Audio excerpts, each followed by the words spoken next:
नमो वज्रायाणं नमो लोहे सव्यसाहूनं नमः समयसाराय स्वानुभूत्या चकासते चित्स्वभावाय भावाय सर्वभावान्तरच्छिदे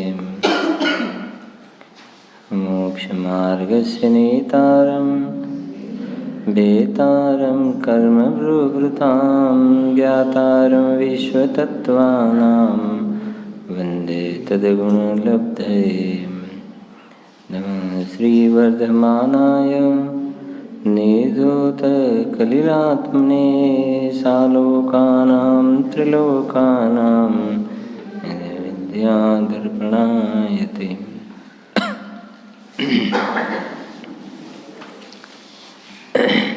આ શ્રી દ્રવ્યદૃષ્ટિ પ્રકાશ નામનું શાસ્ત્ર છે, જેમાં પૂજ્ય સોગાનીજી સાહેબના પુરુષાર્થ પ્રેરક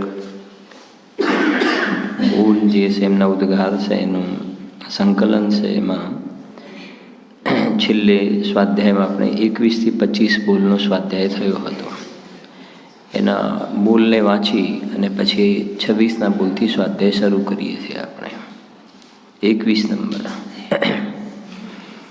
આત્મિક આનંદના વિષયમાં આપે કહેલું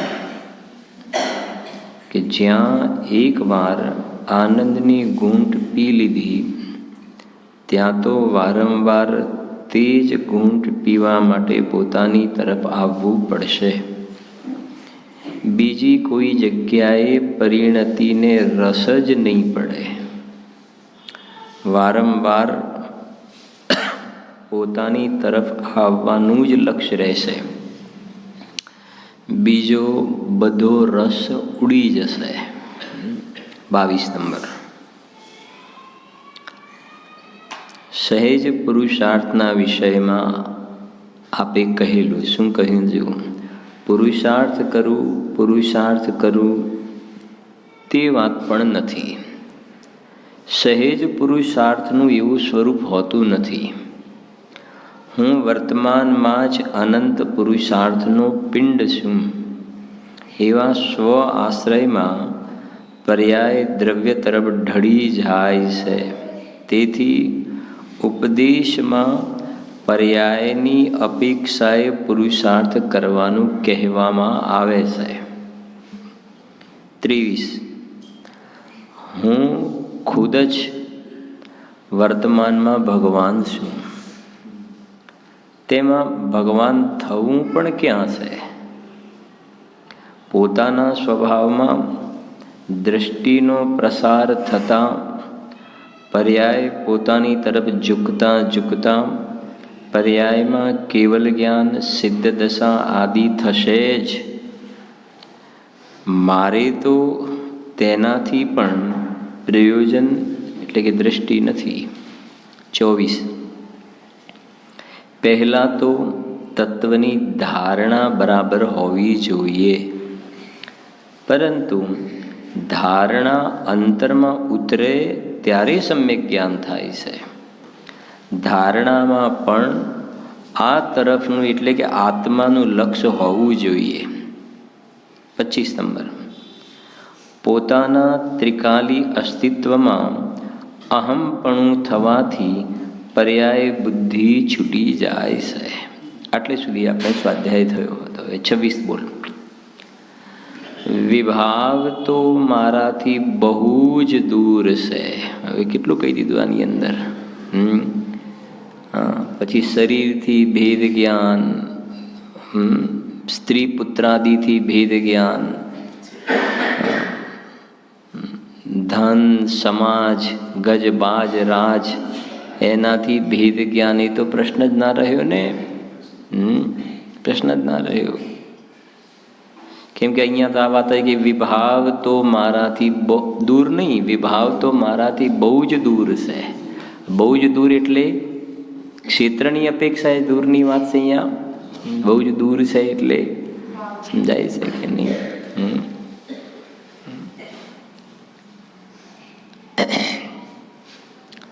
જેમ પોતાનો દીકરો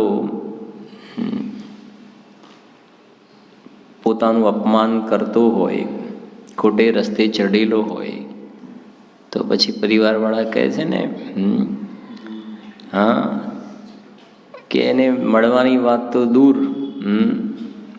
પણ અમે એનું નામ સાંભળવા પણ તૈયાર નથી. છે તો પોતાનો દીકરો, પણ અમે એનું નામ સાંભળવા માટે એટલું દૂરીપણું થઈ ગયું ને એની સાથે.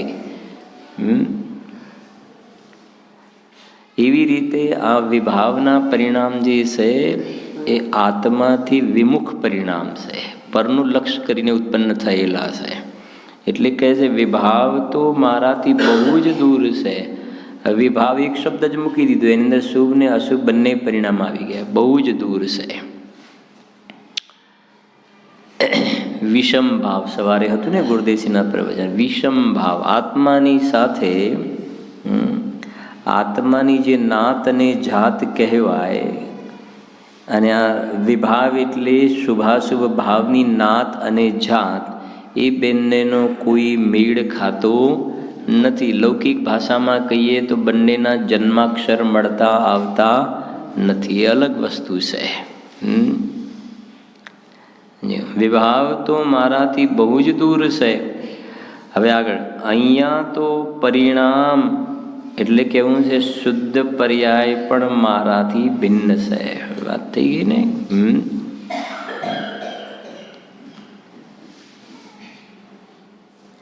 અહીં તો પરિણામ એટલે શુદ્ધ પરિણામ, શુદ્ધ પર્યાય પણ મારાથી ભિન્ન છે. જે પર્યાયમાં શુદ્ધ આત્માનો સ્વીકાર થાય, ગોચર થાય, જે પર્યાયમાં આ જાણનાર જણાય, એ પર્યાયનો આ ધ્વનિ છે. ધ્વનિ આ પર્યાયનો છે, દ્રવ્યનો નહીં. શુદ્ધ પર્યાયનો એ અવાજ જે છે એ પોતાનો પરિચય કરાવે છે. સમ્યક દર્શન એમ કહે છે, સમ્યક દર્શન એમ કહે છે, સાચી દૃષ્ટિ એમ કહે છે કે રાગાદી ભાવ તો દૂર, એ તો હું નથી. પણ આ સમ્યક દર્શન જ્ઞાન ચારિત્ર્યની પર્યાય તે પણ હું નથી, એ બહારની વસ્તુ છે. આવું સમ્યક દર્શન બોલે છે. સમ્યક દર્શન બહારની ચીજ છે. કેમ કે સમ્યક દર્શને જેમાં અહમપણું સ્થાપિત કર્યું છે ને, એમાં સમ્યક દર્શન નથી. સમ્યક દર્શને એ શ્રદ્ધાની પર્યાય જેમાં અહમપણું એટલે આ હું, એવું જેમાં પોતાપણું સ્થાપિત કર્યું છે, એવા ત્રિકાલી દ્રવ્યમાં પર્યાય છે નહીં ને. એટલે કે છે એ બહાર છે. એટલે પછી કહ્યું છે રાગ દ્વેષની વાત તો બહુ દૂરની વાત થઈ ગઈ, શુદ્ધ પર્યાય પણ મારાથી ભિન્ન છે. મારે એની સાથે કાંઈ લાગતું વળગતું નથી. હમણાં ત્યાં વાત થઈ હતી ક્યાંક કે ભાઈ આપણી એક સોસાયટી છે, સમજો. સોસાયટીની અંદર સમજો 40 ફ્લેટ છે અલગ અલગ. હવે લગ્નનો પ્રસંગ હોય તો બધાને આપણે આમંત્રણ આપ્યું, બધાને આમંત્રણ આપ્યું. બાજુવાળી સોસાયટીને બોલાવીશું, કોઈને બાજુવાળી સોસાયટીવાળાને નહીં બોલાવી. કેમ? કે અમારે એમની સાથે કાંઈ લાગતું વળગતું નથી. અચ્છા, પછી જે 40 અલગ અલગ જે મેમ્બર છે, એમાં એક મેમ્બરને ત્યાં 4 દીકરા છે. એ 4 દીકરાની જ્યારે પિતાજીને સંપત્તિની વહેંચણી કરવાની હોય એ વખતે સોસાયટીવાળાને બધાને બોલાવે કે ના બોલાવે? કેમ? લગ્ન વખતે તો બધાને બોલાવ્યા હતા કે એ વાત જુદી છે ને આ વાત જુદી છે, કે એ બધાને કશું ના લાગે વળગે. 39 મેમ્બરને કાંઈ ના લાગે વળગે, 4 દીકરાને લાગે વળગે. હવે 4 દીકરા છે, એમાં દરેક પતિ પત્ની અલગ અલગ થઈ ગયા ને. એમાં પતિ પત્નીની પોતાની પર્સનલ અમુક મેટર હોય કે ના હોય, કે પછી શું કરવું છે, એમને પૂછવું છે કે આ બાબતમાં એમને સમજાય છે કે નહીં. સૌથી નાનો ભાઈ હશે તો બાકીના 3 ભાઈ કહે છે કે આ મેટર આપણા બેની છે, એમને આની સાથે કાંઈ લાગે વળગે નહીં. સમજો કે એની સાસરીમાં કંઈ પ્રસંગ હોય તો બાકીના 3 ભાઈ જાય તો ચાલે કે તમારે જ આવવું પડે, કે એમને કાંઈ ના લાગે વળગે. પતિ પત્નીની પણ જ્યારે બંનેની વાત હોય તો એની અંદર પત્ની પણ અમુક કહેવાય ને 2000ની નોટો વગેરે ખ્યાલમાં ન આવી રીતે રાખે કે ના રાખે, કે આ બધું એમને ના કહેવાય, આની સાથે એમને કશે લાગ્યું વળગે નહીં. પતિ પત્નીની વાત છે. પછી હવે ત્યાંથી હવે શરૂઆત થાય છે. આટલે સુધી તો સાધારણ વાત છે. હવે તો કહે છે કે પતિ જે છે કે છે મારે પત્ની સાથે પતિ સાથે કહે છે કાંઈ લાગે વળગે નહીં. આ તો અહીંયા તો થોડું સારું છે. પરદેશની સ્થિતિ તો એટલી ખરાબ છે.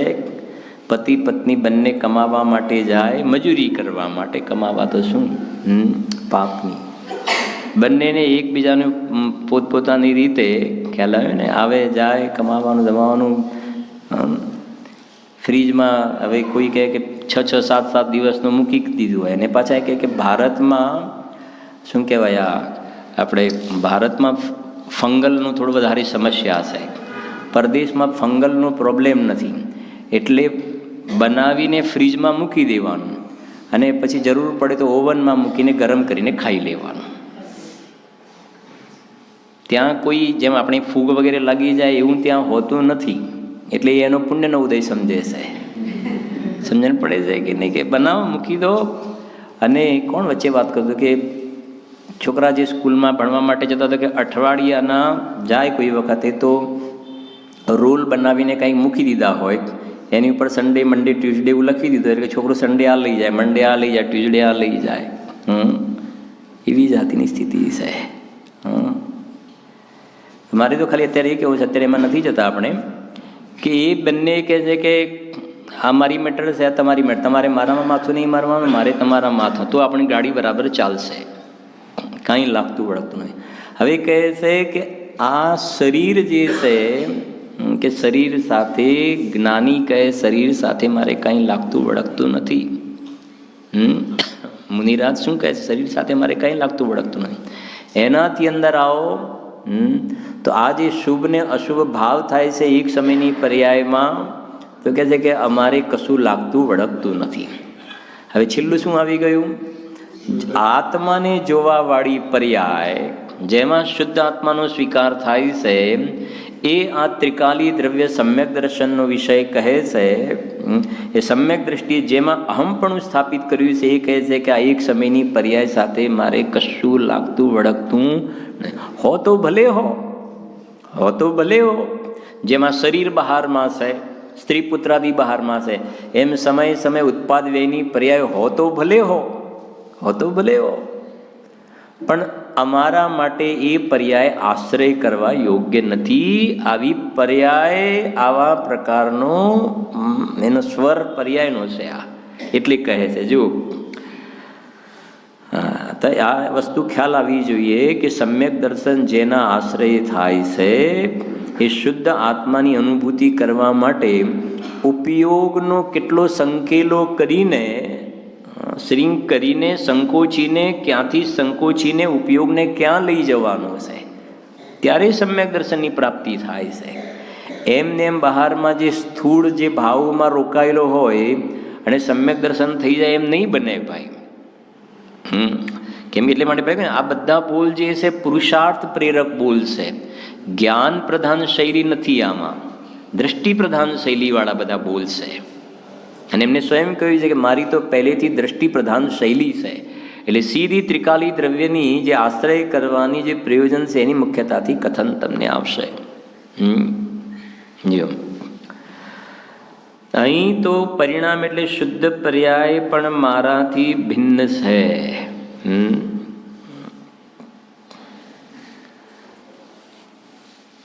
હવે જેમ કહેવાય ને ભાઈ, મુનિરાજને અષ્ટમી ચતુર્દશી ઉપવાસ છે મુનિરાજને, તો અષ્ટમી સમજો ઉપવાસ છે, તો પછી કોઈ પૂછે કે ભાઈ ઉપવાસ તો છે પણ પછી એ દિવસે હરી તો લે કે ના લે?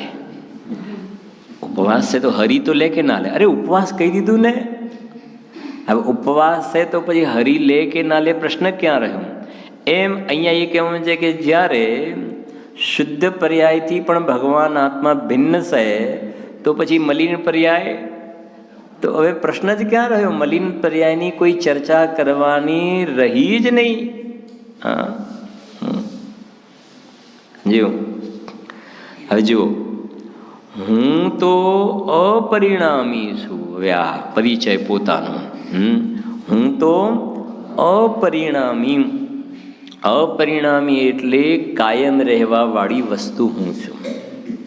પર્યાય એક સમયની હોય અને હું કાયમ રહેવા વાળું તત્વ છું.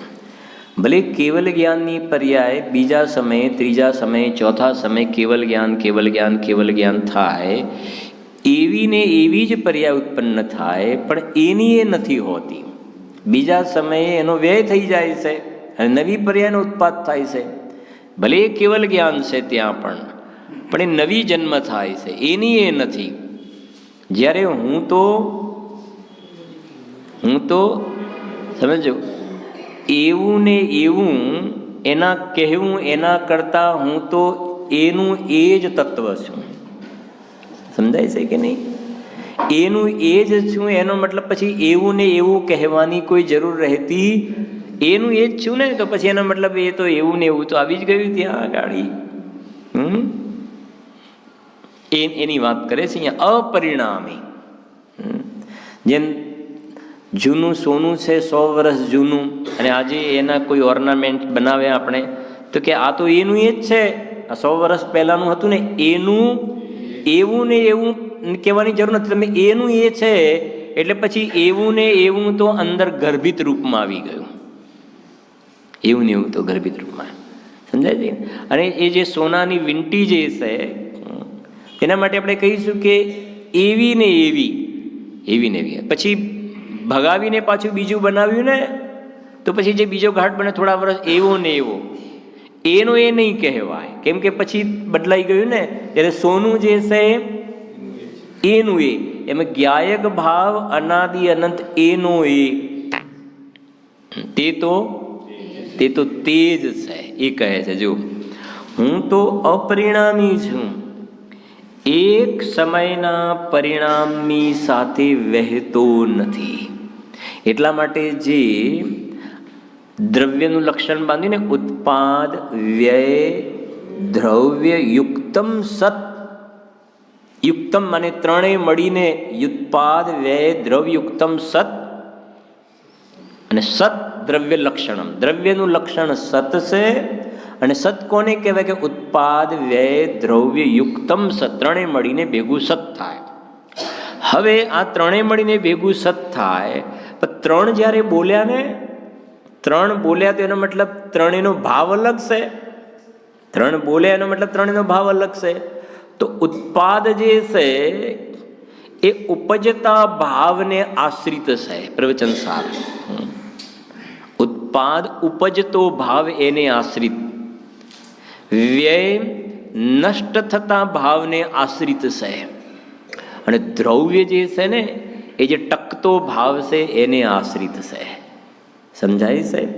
જેમ સમ્યક દર્શનનો ઉત્પાદ, તો એ કહે છે એ સમ્યક દર્શન ઉપજતા ભાવને આશ્રિત, અને એ જ સમયે નષ્ટ શું થઈ રહ્યું છે? મિથ્યાત્વ નષ્ટ થયું, તો વ્યય જે છે નષ્ટ થતા ભાવને આશ્રિત છે. અને ટકવાવાળું શું છે? કે શ્રદ્ધા ગુણ અથવા તો આત્મા, દ્રવ્ય એ અપરિણામી છે. મિથ્યા દર્શન વખતે પણ જ્ઞાયક ભાવ હતો, સમ્યક દર્શન વખતે પણ જ્ઞાયક ભાવ છે. એ લખ્યું છે ને, એક સમયના પરિણામની સાથે વહેતો નથી. જો એક સમયના પરિણામની સાથે એ પણ વહે તો મિથ્યા દર્શનનો નાશ થતા કોનો નાશ થઈ જાય? બોલો. મિથ્યા દર્શનનો નાશ થયો તો જોડે અપરિણામીનો પણ શું થઈ જાય? નાશ થઈ જાય ને. જો એની સાથે એ પણ વહે તો સમજાય છે? જેમ નદીનો પ્રવાહ ચાલુ હોય ને, આમ નદીનો પ્રવાહ ચાલુ હોય તો એ પ્રવાહની અંદર કેટલીક વસ્તુ જે તણાતી હોય ને તો એની સાથે વહી જાય, એની સાથે. પણ નદીનો કિનારો જે છે એ તો ત્યાંનું ત્યાં જ રહે છે ને, એ એની સાથે વહી જાય છે, એ નથી વહી જતો ને. એમાં આ જે કહે છે ઉત્પાદ વ્યય એનો પ્રવાહ ચાલુ છે. આજે જ અમારે શું કે રિટાયર થયા પછી દર વર્ષે ત્યાં ઓફિસની અંદર આપણે જીવતા છીએ, મરી નથી ગયા, એનું પ્રૂફ આપવા માટે જવું પડે તો તમારું પેન્શન ચાલુ રહે. જેને આપણી ભાષામાં કે હયાતી, તમારી હયાતી છે કે નહીં એના માટે ઓફિસમાં જઈને તમે પ્રૂવ કરાવી આવો કે ભાઈ ડિજિટલ કે અથવા તો રાઇટિંગમાં જે છે ને નિયમો જે કંઈ હોય કે હયાતી છે કે નહીં તમારી, સહી કરો. તમે આવ્યા ત્યાં જોઈ લીધું કે હા, અને જાતે જવું પડે એમાં, તો પછી તમે જીવતા છો એટલે તમારું પેન્શન ચાલુ રહે. પછી મને આવતા વિચાર આવ્યો કે થોડાક સમય પછી તો પેન્શન મળવાનું શું થઈ જશે, બંધ થઈ જશે. કેમ કે સહી કરવાવાળું કે આ થંભ મૂકવાવાળું તો કોઈ હશે નહીં. સમજાય છે કે નહીં? પછી ડેથ સર્ટિફિકેટ લેવામાં આવે. મારે તો એ કહેવું છે કે જે આપણે 47 શક્તિ ઉપર છે ને એમાં સૌથી પહેલી કઈ શક્તિ છે? જીવત્વ શક્તિ છે ને. હવે એના માટે હું જીવું છું, એના માટે કોઈ જગ્યાએ મારે હાજરી પુરાવવાની જરૂર ખરી કે નહીં? હાજરી પુરાવવાની જરૂર ખરી કે નહીં? હા, સમજાય છે? અહીંયા તો શું કહેવાય ને, પેલું બર્થડે સર્ટિફિકેટ અને પછી મરણનું જે ડેથ સર્ટિફિકેટ બે હોય કે મરણ થાય ને તરત જ પાછા બધા થઈ જાય ને, જલ્દી તમે પાછો ત્યાં નોંધણી કરાવી આવજો અને ડેથ સર્ટિફિકેટ લઈ લેજો. જન્મ થાય તો એનું સર્ટિફિકેટ લઈ આવજો. હવે આ અપરિણામીનું જન્મનું બર્થડે અને એક્સપાયર ડેટ એના બે સર્ટિફિકેટ લેવા હોય તો મળે કે ના મળે? મારે જન્મ નહીં, મારે મરણ નહીં. તો હું તો જીવત્વ શક્તિથી હું જીવું છું, માટે મારે કોઈ જગ્યાએ હાજરી આપવાની જરૂર છે? હું અંગૂઠો આપું તો આ જીવત્વ શક્તિ જેનામાં છે એમાં અંગૂઠો નથી, તો અંગૂઠો કેવી રીતે આપશે? જીવત્વ શક્તિ આત્મામાં છે, આત્મામાં જીવત્વ શક્તિ છે, અને જે અંગૂઠો જેનું આપવામાં આવે છે તો જડ છે, એમાં જીવત્વ શક્તિ નથી. ખ્યાલ આવે છે કે નહીં? હા, મારે તો એ કહેવું છે કે અહીંયાથી મરણ જાહેર થઈ ગયું, અહીંયા મરણ જાહેર થયું એથી કરીને જીવ મરી જતો નથી. સમજણ પડે છે કે નહીં? થોડુંક આગળ સાંભળજો હવે જરા, કેમ કે આ દૃષ્ટિ પ્રધાન ગ્રંથ છે. ભાવિનભાઈ સાંભળજો બરાબર. કે અહીંયાથી સમજો કે આપણે દેવ પર્યાયમાં ગયા, તો દેવ પર્યાયમાં ગયા ને તો જે આપણે બોલીએ છીએ આપ અકેલો અવતરે મરે અકેલો હોય, યો કબ હું યાં જીવ કો સાથી સગા ન કોઈ. તો અહીંયાથી આપણે દેવ પર્યાયમાં ગયા તો જે એક પ્રમાણનું દ્રવ્ય કહેવાય, જે કે ઉત્પાદ વ્યય દ્રવયુક્તમ સદગુણ પર્યાય દ્રવ્યમ સદ્રવ્ય લક્ષણમ, એની અંદર પર્યાય સહિતનું દ્રવ્ય આવી ગયું. આ શરીર અહીંયા પડી રહ્યું અને જીવ અહીંયાથી ચાલ્યો ગયો. તો શરીર પડી રહ્યું, સમજો, જવાબ તમે આપજો. શરીર તો પડી રહ્યું અને જીવ ચાલ્યો ગયો, તો જીવ ચાલ્યો ગયો તો ખાલી દ્રવ્ય ગયું કે જોડે ઉત્પાદ વ્યય ગયું? પ્રશ્ન ખ્યાલ આવે છે મારો? તો તમને સમજણ પડશે હું શું કહેવા માંગુ છું. શરીરે પડી રહ્યું અને ઉત્પાદ વ્યય પડ્યા રહ્યા અને ખાલી દ્રવ્ય ગયું, એવું છે? કેમ? કેમ કે જે દ્રવ્ય હોય ને, ઉત્પાદ વ્યય એટલે પર્યાય, બહુ લાંબુ ખબર ના પડે. ઉત્પાદ વ્યય એટલે પર્યાય અને દ્રવ્ય એટલે દ્રવ્ય. એટલે જે આપણે બોલીએ ગુણ પર્યાય વત દ્રવ્યમ, દ્રવ્ય હોય એ ગુણ પર્યાય વાળું હોય, ગુણ હોય ને પર્યાય ના હોય, પર્યાય હોય ને ગુણ ના હોય, એવું નહીં જોવામાં આવે કે દ્રવ્ય તો છે પણ પર્યાય નથી, એમ નહીં જોવામાં આવે. સમજાય છે? આપણે ક્યારેક દ્રષ્ટાંત પણ આપીએ છીએ એટલા માટે કે એક કામ કરીએ, મને તમે જે વીંટી પહેરેલી છે મને બહુ ગમે છે, તમે એક કામ કરો, સોનું તમે રાખો ને વીંટી મને આપી દો. કેમ કે તમે રોજ કહેજો શૈલેષભાઈ કંઈ પણ કામ હોય તો કહેજો, તો હું એક કામ કહું છું, તમે વીંટી મને આપી દો અને સોનું તમે રાખો. કે નહીં, એ નહીં બને. ભાઈ એમ કહે છે શૈલેષભાઈ એક કામ કરો, કામ તો આખી આ સોના સાથે આ બધું વીંટી આખી લઈ જાઓ, બાકી તમે જે કામ કહેશો એ કામ શક્ય નથી. કેમ કે બંને સાથે હોય છે ને. હવે સમજજો, આ બોલ શું કહેવા માંગે છે.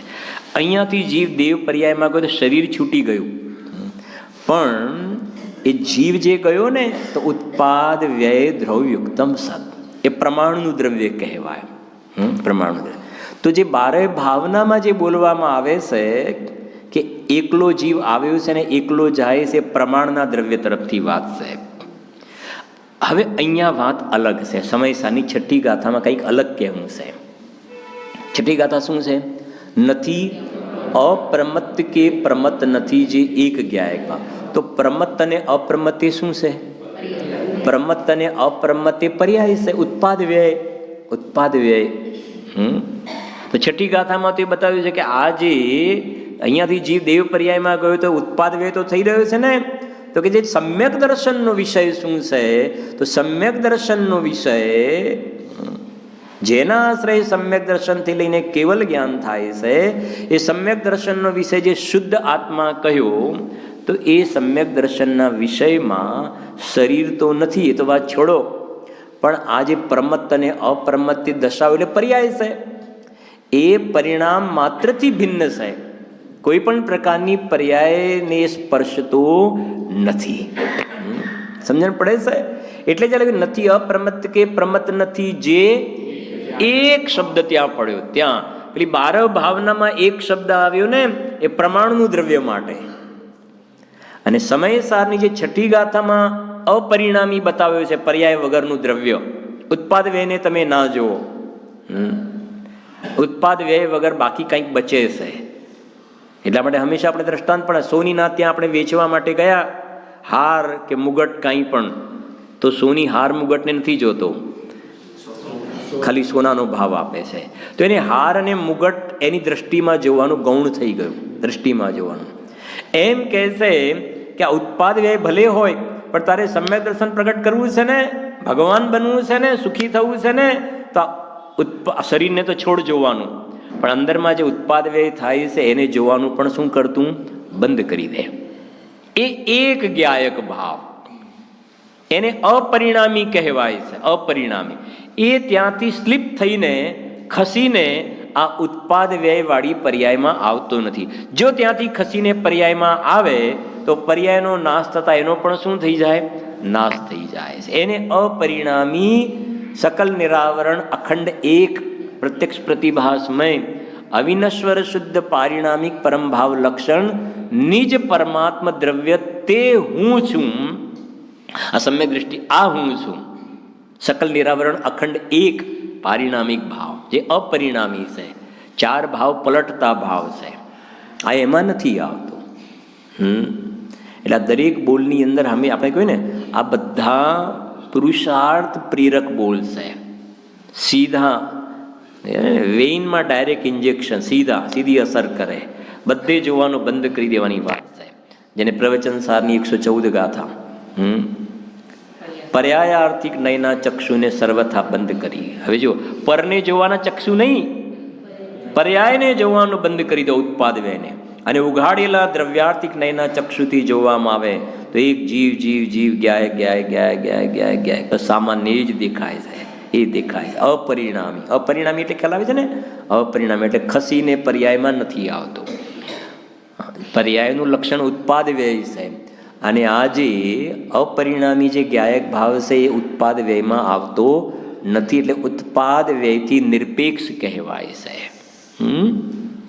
હવે સમજાય છે? શરીરથી તો બહુ અલગ થઈ ગઈ વસ્તુ અહીંયા. જો એટલે કહે છે, જો હું તો અપરિણામી છું, એક સમયના પરિણામની સાથે વહેતો નથી.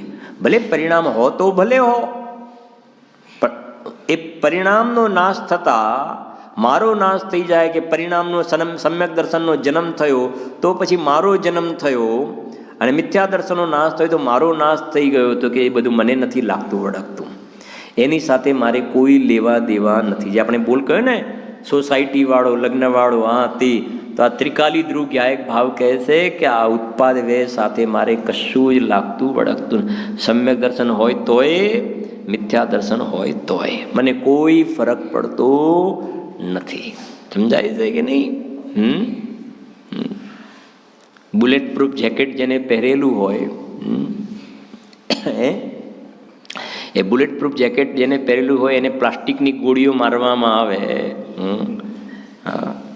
કે પછી પેલી બંદૂકની ગોળીઓ લગાવવામાં, કે તમે જે છોડવી હોય છોડો ને, પ્લાસ્ટિકની છોડો કે બંદૂકની ગોળી, મેટલની ગોળી, મેં તો બખ્તર પહેરેલું છે. એમ કહે છે જ્ઞાની ધર્માત્મા પુરુષે તો ગાયક ભાવનું બખ્તર પહેરેલું છે. એટલે એ કહે છે કે પરિણામ જેવા હોય ભલે હો, મને કાંઈ એની સાથે લાગતું વળગતું નથી.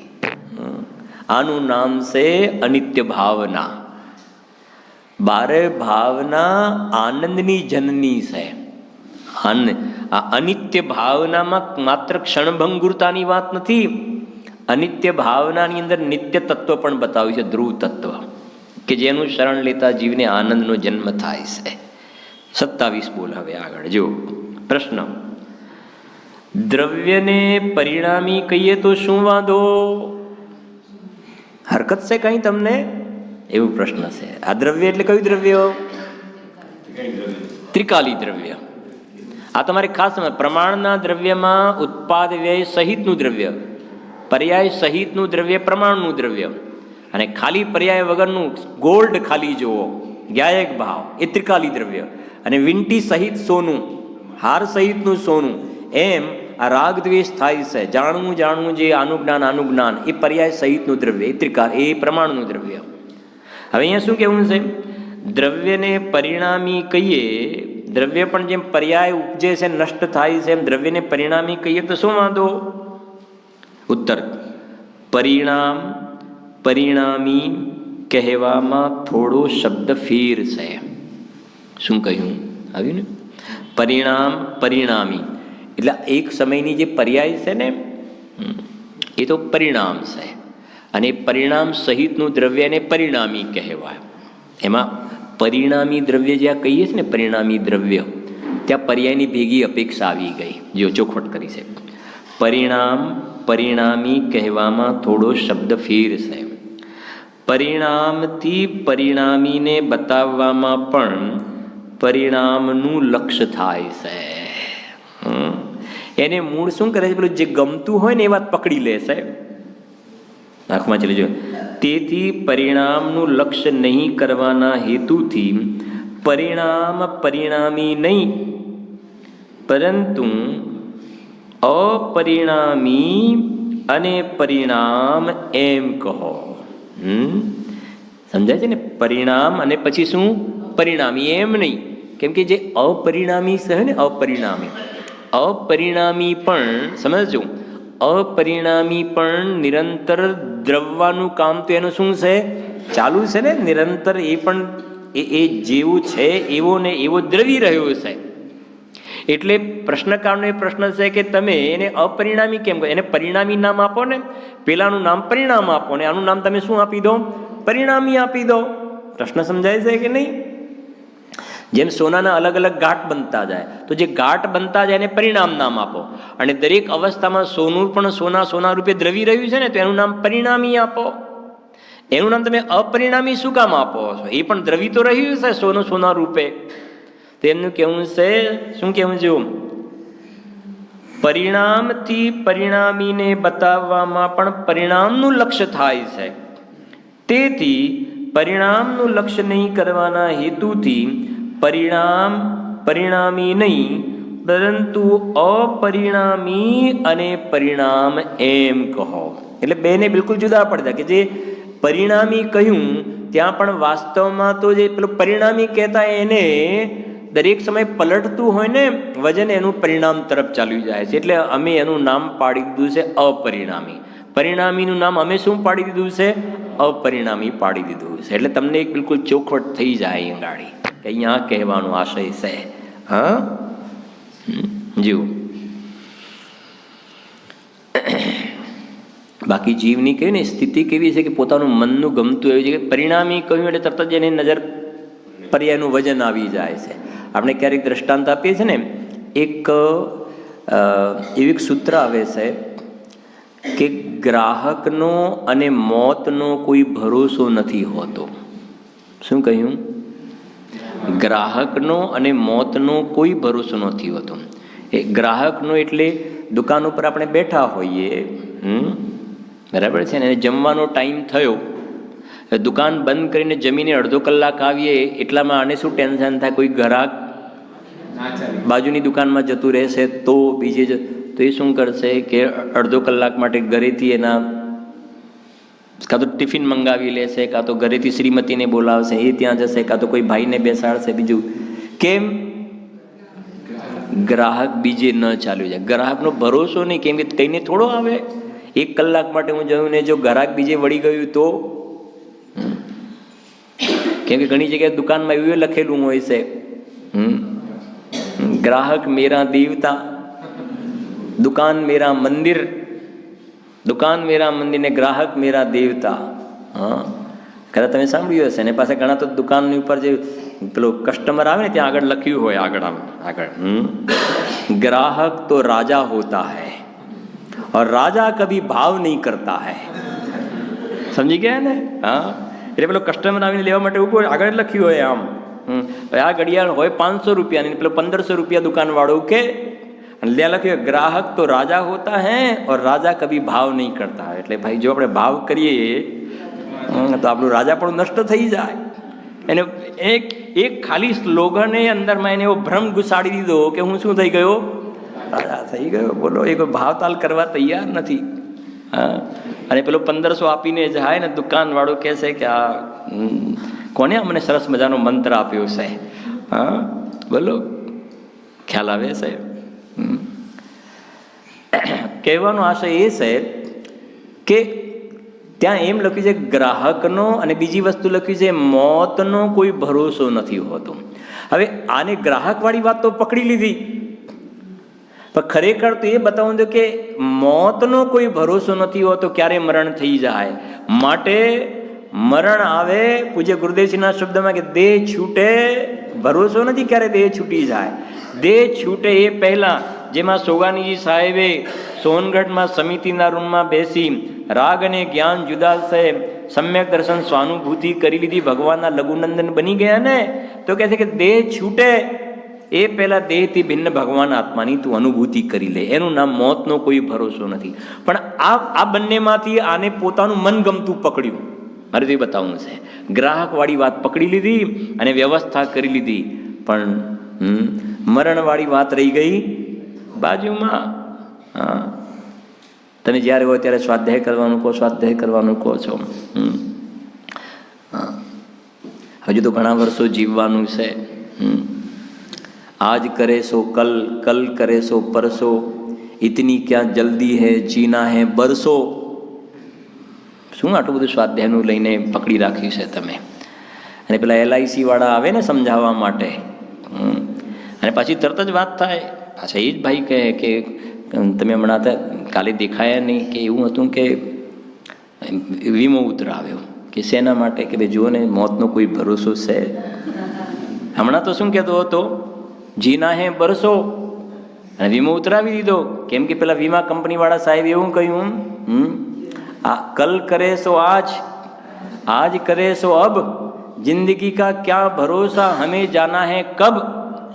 એક્સિડન્ટમાં મરી જઈશ તો ટ્રિપલ મળશે ઘરવાળાને, ડબલ કે ટ્રિપલ બેનિફિટ થશે. જિંદગી કા ક્યાં ભરોસા, હમે જાના. તો ત્યાં તો એ વાત કે જિંદગીનો કોઈ ભરોસો નથી, માટે ઉતરાવી દો. અને અહીંયા કહ્યું કે જિંદગીનો કોઈ ભરોસો નથી, સ્વાધ્યાય કરો. તો કહે છે કે આજ કરે સો કલ, કલ કરે સો પરસો, ઇતની ક્યાં જલ્દી હે, જીના હે બળ. હજુ તો ઘણા વર્ષો જીવવાનું છે. મારે દીકરો જે પોતાને જે ગમતું હોય ને એ જીવ પોતે ક્યાંકથી ને ક્યાંકથી શોધી લે છે. એટલે એવી રીતે અહીંયા પરિણામી કહેવામાં તકલીફ એ છે કે એને વજન પાછું પરિણામનું આવી જશે ત્યાં આગળ. એટલે અમે એનું અપરિણામી નામ પાડ્યું છે, બરાબર છે. અને શાસ્ત્રમાં કદાચ તમને ક્યાંક અપરિણામી નામ જોવા મળે તો મને કહેજો. પણ એનો ભાવ આ પડ્યો છે, સમજાય છે કે નહીં? પરમ પારિણામિક ભાવનું જ બીજું નામ અપરિણામી છે. જીવ આગળ 28. શાસ્ત્રમાં વ્યવહારની કેટલીક વાત, શાસ્ત્રમાં વ્યવહારની કેટલીક વાત જીવ સ્વચ્છંદમાં ન ચડી જાય તે હેતુથી હોય છે. બસ આટલું ઉદ્દેશ છે. હા, સ્વચ્છંદે ન ચડી જાય એટલા માટે વાત વ્યવહારની કરવામાં આવે છે. તો તે વાતને પકડીને જીવ ગોટાળામાં ચડી જાય છે. ગોટાળામાં ચડી જાય છે એનો અર્થ કરીશું વ્યવહારને ઉપાધિ માની લે છે. કે સમ્યક દર્શનની પૂર્વની ભૂમિકામાં સમ્યક દર્શન પ્રગટ થયા પછી સાથે સહચરમાં દેવ શાસ્ત્ર ગુરુની ભક્તિ વગેરેનો કેવો વ્યવહાર હોય એનું શાસ્ત્રમાં શું કરાવ્યું છે? જ્ઞાન કરાવ્યું છે. સ્વચ્છંદે ના ચડી જાય એટલા માટે કે કોઈ કે મને સમ્યક દર્શન તો થયું છે, પણ મારે ફલાણી જગ્યાએ બાધા, ફલાણી આંકડી, મારે ફલાણા બાબા પાસે તો જવું પડે, મહિનામાં વર્ષે એક વખત તો જવું પડે, કેમ કે મારા ધંધા વ્યાપારનું ધ્યાન તો એ જ રાખે છે બધું. આ એ ખરું ને, એક આ નહીં એવું નહીં, આ તો ખરું, પણ પેલું એ ખરું. તો કે છે અહીંયા એ શું જ્ઞાન કરાય છે કે એ જેને સમ્યક દર્શનની પ્રાપ્તિ થઈ હોય એવા જીવને એવા ગ્રહિત મિથ્યાત્વ હોય નહીં. સમ્યક દર્શન પ્રગટ થવા પૂર્વે પણ અંદરમાં જીવની એવી પાત્રતા હોય છે કે બધા છેલ્લે નીકળી જાય છે. એટલે અહીંયા એ કહેવું છે કે નિશ્ચયની સાથેનો વ્યવહાર કેવો હોય, યથા યોગ્ય દેવ શાસ્ત્ર ગુરુ તત્વ સાતની જગ્યાએ કે મને સમ્યક દર્શન તો થયું છે, પણ આ દેહ છૂટી જાય પછી આપણે તો પંચમહાભૂતમાં જ મળી જઈએ, પછી આત્મા રહેતો, આત્મા કાયમ ના રહે. સમ્યક દર્શન તો મને થઈ ગયું છે અને આત્માનો અનુભવ થયો છે, પણ બસ પછી આપણો દેહ છૂટી જાય પછી આપણે તો આ પંચમહા પછી આપણે ના રહી શકીએ, અથવા તો આપણે પરમાત્મામાં આપણે મળી જવાનું, બસ આપણું કેસ પૂરું થઈ ગયું. તો હવે કહે છે કે એ જીવને સમ્યક દર્શન થયું નથી, કેમ કે નિશ્ચયની સાથેનો વ્યવહાર તો સાત તત્વ કહ્યા ને, એમાં જીવ અજીવ આશ્રવ બંધ સંવન નિર્જના મોક્ષ, તો એમાં જીવ અનાદિ અનંત છે એની પણ એને શ્રદ્ધા આવી જાય છે. મોક્ષનું સ્વરૂપ આવું હોય, સ્વર્ગ મોક્ષ સ્વર્ગ નરક કંઈ માને જ નહીં, અને કે મને સમ્યક દર્શન થઈ ગયું છે એનો મતલબ તારો વ્યવહાર જૂઠો વ્યવહાર, તને સાત તત્વ સંબંધમાં ગડબડ છે, દેવશાસ્ત્ર ગુરુ સંબંધમાં ગડબડ છે. હવે વાત એ છે કે નિશ્ચયની સાથેનો વ્યવહાર કેવો હોય, એ જીવ સ્વચ્છંદે ના ચડી જાય, ખોટે રસ્તે ન ચડી જાય એટલા માટે વ્યવહારનું જ્ઞાન કરાવ્યું. વ્યવહારનું જ્ઞાન કરાવ્યું ને એટલે આ સાચા દેવશાસ્ત્ર ગુરુને અમે માનીએ છીએ, બીજા કોઈને માનતા નથી, અને તત્વ સાત જ માનીએ છીએ, અમે બીજું માનતા નથી. એટલે અમને શું થઈ ગયું? અમને સમ્યક દર્શન થઈ ગયું. પણ એ તો વ્યવહાર છે સમ્યક્ત્વનો. સમ્યક દર્શન તો આત્માની અનુભૂતિ, એનું નામ સમ્યક દર્શન છે. એટલે જે પેલો નિશ્ચયની સાથેનો વ્યવહાર બતાવ્યો હતો ને, એ વ્યવહારની ઉપાધિ માની લીધો. સમજણ પડે છે ને? મને આમ કરવા જાય છે તો આમ થાય છે ને, આમ કરવા જાય તો આમ થાય. જ્ઞાન કરાવ્યું ને, સમજો ફરીથી, વ્યવહારનું જો જ્ઞાન નથી કરાવતા તો જીવ સ્વચ્છંદે ચડી જાય છે, સ્વચ્છંદે ચડી જાય છે.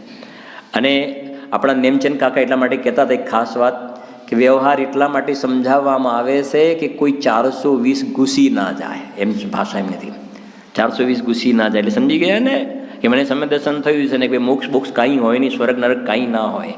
હા, તો પછી આ પૂજ્ય બેનશ્રીનો બોલ છે ને, પરિણામોનું ફળ ના મળે તો 14 બ્રહ્માંડને શૂન્ય થવું પડે.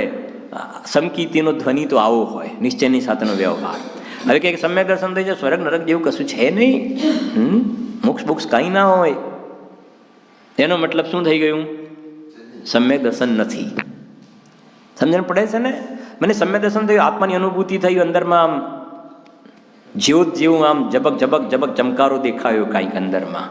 હા હા, એનો મતલબ તને સમ્યક દર્શન નથી થયું. કેમ કે તને અંદરમાં ઝગમગ ઝગમગ દેખાયું એ તો પૂદગલનું છે ઝગમગ, તો આત્મા તો અરૂપી છે. મને 4થા ગુણસ્થાનથી 12મા ગુણસ્થાન સુધી જે આત્માનો અનુભવ થાય છે ત્યાં પ્રદેશ પ્રત્યક્ષ થતો જ નથી, સ્વસંવેદન પ્રત્યક્ષ છે. અને તું તો કહે છે કે મને, તો એ બતાવે છે બે વસ્તુ સમજવી. સ્વચ્છંદ વ્યવહારનું જ્ઞાન એટલા માટે કરાવ્યું કે સ્વચ્છંદે ના ચડી જાય, અને જ્ઞાન કરાવ્યું ને વ્યવહારનું તો તકલીફ એ થઈ ગઈ કે વ્યવહારના કથનમાં છેતરાઈ ગયો, એને ઉપાદેય માની લીધા. અને કદાચ તમે સાંભળ્યું છે ગુરુદેવસિંહના શબ્દોમાં કહીએ તો તકલીફ એ થઈ કે બકરું કાઢતા ઊંટ પેસી ગયું. સાંભળી લીધી ને એ વાત? તો બકરું કાઢતા શું થયું સૌરભ? ઊંટ પેસી ગયું. બકરું કાઢતા ઊંટ પેસી એટલે અમે કોઈ સ્વચ્છંદે ના ચડી જાય, ખોટે રસ્તે ના ચડી જાય, એટલા માટે અમે નિશ્ચયની સાથેનો વ્યવહાર કેવો હોય, શુભ ભાવ કેવો હોય, એનું શું કરાવ્યું? જ્ઞાન કરાવ્યું. હવે જ્ઞાન કરાવ્યું તો આ એને ચોંટી પાડ્યો, એને ઉપાધિ માની લીધો. એના માટે ગુરુદેવજી વાત કહેતા હતા, કહું જરા તમને, કદાચ ક્યાંક ગુરુ લાગ્યું હોય તો, કે એક માજી હતા, એ સવારે વહેલા તો ઉઠી જાય ને. હવે ઘરની બાજુમાં એક મોટો વાડો હતો, જે પેલા બધું બકરાને બધા બાંધેલા હોય ને, અને ઘરની બહાર આવ્યા, અંધારું હતું, અને પેલો વાડાનું જે પેલું અડાડિયું કહેવાય ને, આમ ખોલ બંધ કરીને અંદર જઈને જોયું તો એક બકરું હતું ને, એ બિલકુલ મરવાની તૈયારીવાળું હતું. માજીએ વિચાર્યું કે આ બકરું જો અંદર મરી જશે ને તો પેલા જે લેવા માટે આવે મળદાને, એને મારે બાજરી કે દાણા આપવા પડશે ટોપલી ભરીને. એના કરતાં એક કામ કર્યું કે બકરાને મરવાની તૈયારી છે, થોડું દૂર મૂકી આવો, એટલે પેલા દાણા આપવા પડે નહીં. બરાબર છે કે? હવે માજી હતા, એ બકરાને દૂર મૂકવા માટે ગયા, દાણા ના આપવા પડે એટલા માટે, આટલો વાડકો ભરીને. એ વખતે શું થયું કે પેલો અડાડિયું ખુલ્લું રહ્યું ને મૂકવા માટે, એટલા એ જ વખતે એક ઊંટ હતું, એ બિલકુલ મરવાની તૈયારી પર હતું, એ અંદર આવી ગયો. અને માજી જેવા અંદર આવ્યા એ જ વખતે એને પ્રાણ ગુમાવી દીધા. હવે ઊંટને બહાર મોકલવાનું એના માટે તો આટલા દાણાથી થોડું ચાલે, એના માટે તો મોટું ટોકર ભરીને દાણા આપવા પડે કે ના આપવા પડે? તો બકરું કાઢવા જતાં શું પેસી ગયું? ઊંટ પેસી ગયું. સમજણ પડે છે? હવે ભાવ સમજાયું ને કે અમે આ વ્યવહારનું જ્ઞાન કરાવવા ગયા, તો જ્ઞાન કરાવવા ગયા તો વાત એ થઈ ગઈ કે એમાં એને ધર્મ માની લીધો. ધર્મ માની લીધો કે જેનાથી જુદા પડવું એનું નામ ધર્મ છે, જેનાથી ભેદ જ્ઞાન કરવાનું એનું નામ ધર્મ છે. હવે એ જ વ્યવહારને આને ધર્મ માનીને ચોંટી પડ્યો, એ તો મોટું નુકસાન થયું. જેમ પેલાને મોટું નુકસાન, આ ઘણું મોટું નુકસાન કર્યું. આશ્રમમાં ઉપાદેય બુદ્ધિ થઈ ગઈ, મિથ્યાત્વનું મોટું પાપ થઈ ગયું. આ તો જ્ઞાન કરાવવાનું હતું, એની જગ્યાએ મિથ્યાત્વનું પાપ બાંધ્યું આને. એમ આગળ હવે જો 29, હું ફરી એટલું બોલ જરા વાંચી લઈએ એટલે ખ્યાલ આવે આપણે શું વાંચીએ. જો 28, શાસ્ત્રમાં વ્યવહારની કેટલીક વાત જીવ સ્વચ્છંદમાં ન ચડી જાય ને તે હેતુથી હોય છે. જેમ 6 આવશ્યક કયા કે ના કયા? 6 આવશ્યક: દેવ પૂજા, ગુરુ ઉપાસના, સ્વાધ્યાય, સંયમ, તપ, દાન, બધા આવશ્યક કઈ બધો વ્યવહાર કયો? હવે શુભ ભાવ છે, એ સ્વચ્છંદે ના ચડી જાય એટલા માટે બધો વ્યવહાર હોય છે, કયો છે. પણ હવે તકલીફ શું થઈ કે તો તે વાતને પકડીને, પેલા 6 આવશ્યકને પકડીને જીવ ગોટાળામાં ચડી જાય છે. વ્યવહારને ઉપાધિ મને, એટલે 6 આવશ્યક જે કયા હતા એ તો જ્ઞાન કરાવવાના હતા, એની જગ્યાએ 6 આવશ્યકને પકડી લીધા કે આ ધર્મ છે અથવા ધર્મનું કારણ છે. અને આ સોગાનીજી સાહેબનો બોલ છે. આગળ શરૂઆતમાં પ્રસ્તાવનામાં તમે વાંચજો, ગુરુદેવશ્રીનું જ્યારે આ નિયમ સારની ગાથા મળીને કે આવશ્યક 6 નહીં, આવશ્યક 1 છે. આવશ્યક 1 છે. 6 આવશ્યક છે તો વ્યવહાર છે. એટલા માટે અધિકારનું નામ છે પરમ આવશ્યક અધિકાર. પરમ આવશ્યક આ બધા જે છે તો વ્યવહાર છે. ખરેખર પરમ આવશ્યક જે છે ને એ તો આત્માની અનુભૂતિ કરીને એમાં ઠરવું, એ છે વાસ્તવિકતા. તો એ રહી ગયું બાજુમાં. હા, હમણાં ગુરુદેવના પ્રવચનમાં ત્યાં હતું ને, બધી ધમાધમ ચાલી, ધમાધમ. હા, પછી ગુરુદેવ આખો દિવસ ધંધામાં લાગેલા, ધંધાખોર એવું શબ્દ વાપરે, જો ખ્યાલ હોય તો વાપર્યો હતો ને. આખો દિવસ ધંધો ધંધો ધંધો, ધંધાખોર. હા, અને કા શું કહ્યું બીજું? ધર્મના નામે ધમાધમ ચાલી. કામ કરો ને, પૂજા કરો ને, ભક્તિ કરો ને, અભિષેક કરો ને, સ્વાધ્યાય કરો, મંદિર બનાવો, વિધાન બનાવો, જાત્રા કરો, દાન આપો, ધમાધમ ચાલી. એમાં ધર્મ તો ક્યાંય છે નહીં. સમજાય છે કે જીવ એને ધર્મ માનીને સંતુષ્ટ થઈ ગયો. તમે ભગવાન બિરાજમાન કર્યા, કયા ભગવાનને ક્યાં બિરાજમાન કર્યા, કયા ભગવાનને ક્યાં બિરાજમાન કરવાના હતા? સમજાય છે કે નહીં? આયોજનમાં પ્રયોજન તો ભૂલી ગયો. હા, અમે 80માંથી 6 ભગવાન અમે બિરાજમાન કર્યા, અમે 8 ભગવાન બિરાજમાન, અમે 10 ભગવાન બિરાજમાન કર્યા. હા, પણ વાસ્તવમાં એ 10, 80, 800, 8000 આ એક જ્ઞાયક ભાવ ભગવાન આત્માને પર્યાયમાં બિરાજમાન કરવા માટેનો તો બધો વ્યવહાર હતો. અને આ બોલ કહે છે કે વ્યવહારને ચોંટી પડ્યો. આ સમજાય છે કે નહીં? ગોટાળે ચડી ગયો. હા, મેં બિરાજમાન કરે, આમથી ફોટો લો ને આમથી ફોટો લો, ફોટો મટાવે. આ પર્યાયમાં જે ભગવાન આત્મા બિરાજમાન થાય છે એનો ફોટો થોડો પડે છે. એનો તો ફોટો શુદ્ધનયની અંદર શુદ્ધાત્માનો સ્વીકાર, એ સાચો ફોટો છે. સમજાય છે કે નહીં? બાકી આવી રીતે ભગવાન તો અનંતવાર બિરાજમાન કર્યા. સમજાય છે કે નહીં? અને ખરેખર કોણ બિરાજમાન કર્યા? બધી બહારની ક્રિયા છે, જડની ક્રિયા છે. અને ભાવ છે તો શુભ ભાવ છે, બેમાંથી એકે ધર્મ તો છે જ નહીં. અને તું જડની ક્રિયામાં ફોટા પાડ્યા, જડની ક્રિયા, અને શુભ ભાવ છે આશ્રમની ક્રિયા. ભગવાન આત્મા જે છે એ તો રહી ગયો આખો બાજુમાં. નહીં, પણ એ વખતે તો એવા ભાવ હોય ને, પછી એ વખત એવા ભાવ, પછી તો વાત પૂરી થઈ ગઈ, ફોટા પડી ગયા ને બધું કામ થઈ ગયું, વિડીયો ઉતરી ગયા. પછી ભગવાન ભગવાનના ઘરે રહ્યા, અમે અમારા ઘરે રહ્યા, વાત પૂરી થઈ ગઈ. હા, જાય છે કે નહીં? આ એ કહે છે ચોખ્ખું, આ લાગુ પડે છે કે નહીં આ જીવને? આપણને એમ થાય વ્યવહારની વાત આવે, પેલો વ્યવહાર ભાષીનો કોઈ પક્ષ છે આપણને એ દેખાય છે નહીં. આપણે તો નિશ્ચયવાળા. અરે આ એ તો કહે છે કે આ ત્યાં વાતને પકડી લીધી, કે તો તે વાતને પકડીને જીવ ગોટાળે ચડી ગયો. વ્યવહારને ઉપાધિ માની લે છે. નિશ્ચય જે પરમ આવશ્યક, ખુલે તો જુઓ જરાક, આમાં પ્રસ્તાવનામાં હશે આવશ્યક વાળું.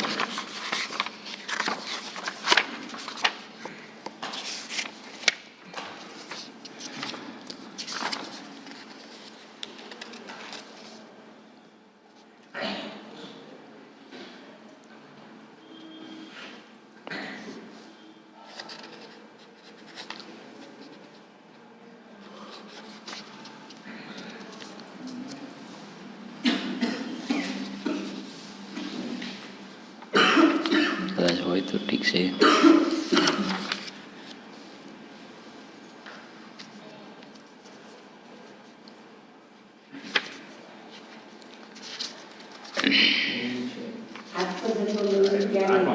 હા, 8મા નંબરના પેજ ઉપર હા છે ને, જુઓ. પાછું, પરંતુ જ્યાં ચાહ છે ત્યાં રાહ છે, તો પછી આત્માર્થી જ એનાથી વંચિત શા માટે? પુરુષાર્થથી જ્યારે ઉપર થોડું જવા દો. પુરુષાર્થથી જ્યારે બધાને ઈચ્છિત વસ્તુની પ્રાપ્તિ થઈ જાય છે, તો પછી અનંત સુખનો શોધક આત્મ સુખથી છેવટે કેટલા દિવસ દૂર રહી શકે? આ ધર્માનુરાગી, ચોથી લીટી, આ ધર્માનુરાગી ભાઈને પણ એક એવા આત્માર્થી સજ્જન શ્રી નેમિચંદજી પાટનીજી, બધા ઓળખતા તો પેલા પંચકલ્યાણકની અંદર જે બધો સંભાળનો હોય ને બધું વ્યવસ્થા, પાટનીજી મળી ગયા, જેમણે પરમ ઉપકારી પૂજ્ય ગુરુદેવ શ્રી કાનજી સ્વામીના વચનામૃતોથી અંકિત આત્મધર્મ આપ્યું. બસ જણજણાટ કરતી સ્વર લહેરી નીકળી પડી. અરે મળી ગયું, લો શું મળી ગયું? ખોવેલું રત્ન પામું, મનના મનરથ પૂરજો શક્તિશાળી, પામી લીધું. અરે મળી ગયું. જે સુખની શોધ હતી તે મળી ગયું. આત્મધર્મની સાર ગર્ભિત વાત આ હતી. સાર શું હતું? સમરી. ષટ આવશ્યક શા માટે? પછી લખ્યું છે એક જ આવશ્યક છે. ક્યાં ગયા? એક જ આવશ્યક છે. એથી એમના અંતરમાં ઘા લાગી ગયો. બસ મને એક આત્મધર્મની એટલી વાત મળી ને, જે પૂજ્ય બહેનશ્રીનો બોલે છે ને, સ્વભાવની વાત સાંભળતા સોસરવટ શું વાગે? કાળજે ઘા વાગે. આવશ્યક 6 નહીં, આવશ્યક 1 છે. આપણે નિયમ સારમાં આવશે પરમ આવશ્યક અધિકાર. હા, એ છે. હા, બાકી તો જે લખ્યું વ્યવહારનું જ્ઞાન કરાવ્યું તો આજે ગોટાળે ચડી ગયો. આ પંચમેરુ છે ને, આપણે આ જીવ વિદેહ ક્ષેત્રમાં કેટલી વાર જન્મ્યો? અનંત વાર જન્મ્યો ને.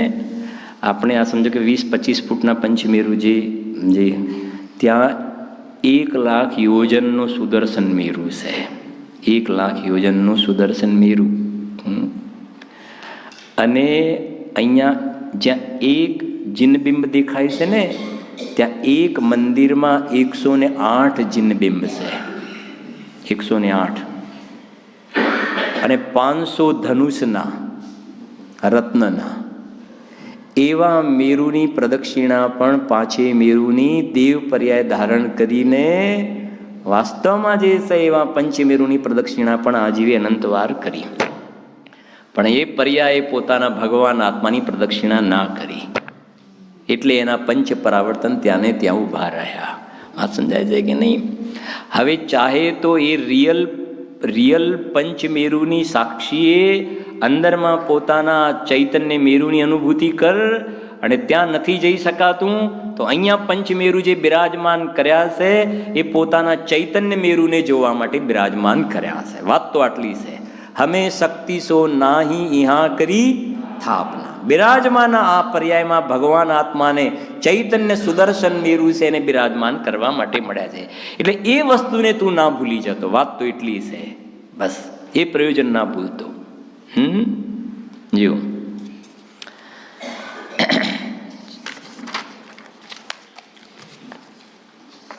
આવી જાવ. છેલ્લો એક બોલ લઈ લઈએ.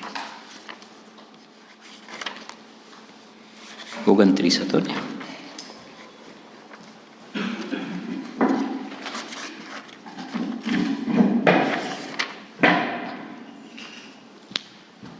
આવી ગયો.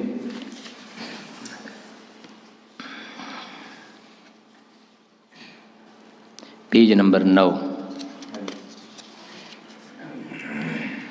સાંભળો.